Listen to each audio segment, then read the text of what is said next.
Time to talk love in the morning. Today is the official start of summer, a great time to brighten up those relationships. But sometimes differences between romantic partners can get in the way of those good summer vibes. And joining us now on the couch to answer some new viewer questions is certified relationship and marriage coach Jennifer Blaine Cool. Great to see you as always. Great to see you too, Emily and Travis. Thanks for having me. Glad of course, thanks for being here. We do have some really interesting questions today. Let's dive right into it. We're going to start with this question from Jessica. And she asks, is it ever a better idea to text about your relationship problems with your partner versus talking in person? My spouse and I argue frequently over our different approaches in dealing with conflict. Ooh, this is a good one, especially in today's era with all the technology and phone use. So a general rule of thumb is you don't want to text about your relationship problems. You're cutting yourself off at the knees by doing so. Yeah. And the reason why is when we text versus having a live dialogue, even if that's face-to-face over FaceTime, say one's traveling and you're not in the same area and you have to do it face-to-face over the phone, that's so much better because up to 93% of our communication is our tone of voice, our inflection, and our facial expressions.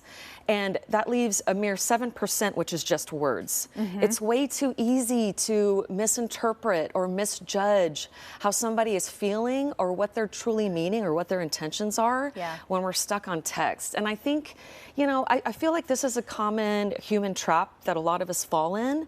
It's too easy to text. And I hear a lot of people express genuine discomfort, whether it's having a hard dialogue with their love partner or even picking up the phone to call a friend. And in today's modern age, we're a little less comfortable having the live dialogue. So I think that to get vulnerable with ourselves and each other and the key people that we love is really important and takes extra work these days. For sure. I am curious because I was trying to think about where is that question coming from, right? Why would you want to? And the thoughts that I had were, what are the pros to maybe texting versus the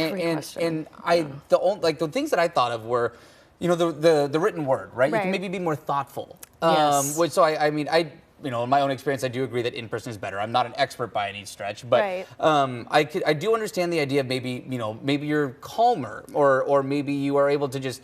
If you put it in writing, it's easier to get your point across. I had the same thought. And so, I mean, is there any merit to that with that side of the question, or do you just need to work on how you use your words in person? Most definitely, Travis, most definitely. So, especially when you're at a point where you're not able to have a live dialogue, you maybe are afraid that you won't be heard. Maybe just like you brilliantly pointed out, you yourself need the space and time to be calm, to collect your thoughts, to be able to express yourself in a respectful, intentional way. Absolutely.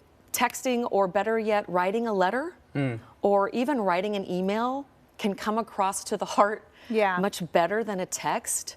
An email or a written letter can seem more thoughtful and more planned out.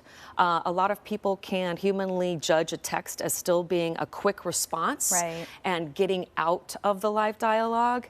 But absolutely, to your point, a lot of times the written word is better because maybe you've already tried to have the live dialogue and it's not working out, and that would be a common case. Well, and that's a good reminder. If your partner says, hey, I can't talk about this right now. Like I need a minute to go collect my thoughts. That's a good point of compromise. Give them that space and say, okay, I want to have a live conversation about, I want to have a dialogue about this.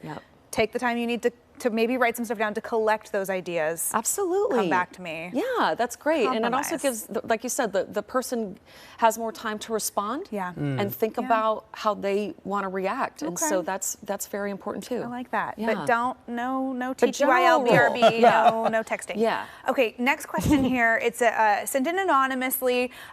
So they ask, my partner always wants to host get-togethers and dinners with his family at our place. They annoy me because it feels like they treat me like a friend and not his husband. When I bring it up, he says I'm being too sensitive. How do I get him to take my concerns seriously or not host? And I did want to mention, we're keeping this anonymous, we're not sharing names. This is a same-sex relationship. I feel like that's important context for the family dynamic here. Absolutely. Yeah. My heart goes out to you. Because I think it's common that people hear phrases like, you're too sensitive, and a response to expressions where you're not very happy.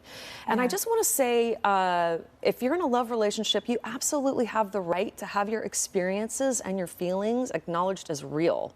Your partner or whoever else is involved does not have to necessarily agree with you, but I think from a starting point, it's important that we acknowledge each other's experiences as real. So start with loving yourself and knowing that. Secondly, it's legit to have those feelings, to ask and lovingly request from your partner that you have a calm dialogue about it. Also to request of your partner that they have your back with their family. You know, if you're you said husband, so you guys are in a committed relationship through marriage. I mean, that is the utmost time when your partner and their family of origin should have your partner should have your back. Even if the family of origin has their challenges and issues with whatever about your relationship, it's most important that your partner has your back. And there's nothing wrong with asking for that. And if you come against something there, then that could be a different challenge. I do want to acknowledge, and this is not to invalidate anything that our asker is saying, but his partner is likely stuck between a rock and a hard place here, right? In wanting to value their relationship, but then maybe also not lose that connection with his family, who may not be as supportive. That's a really hard place to be in. It is very hard. But you do have to be a united front, right? Absolutely. You must be a united front. And you're absolutely right, Emily. This is a very hard one because the person whose family of origin they're talking about knows their family of origin. They already have a built-in belief system about what their family means, their family's true intent. But that doesn't mean that the partner can really understand that deep in their heart. So I think it's important to ask for a loving, calm conversation. Make not sure at the end of the night, as you've just ushered everybody out the door and you have a sink full of dishes. Right, exactly. not when you're trying to entertain. Exactly, because there are definitely two meaningful perspectives here that deserve acknowledgement and discussion and understanding. No doubt.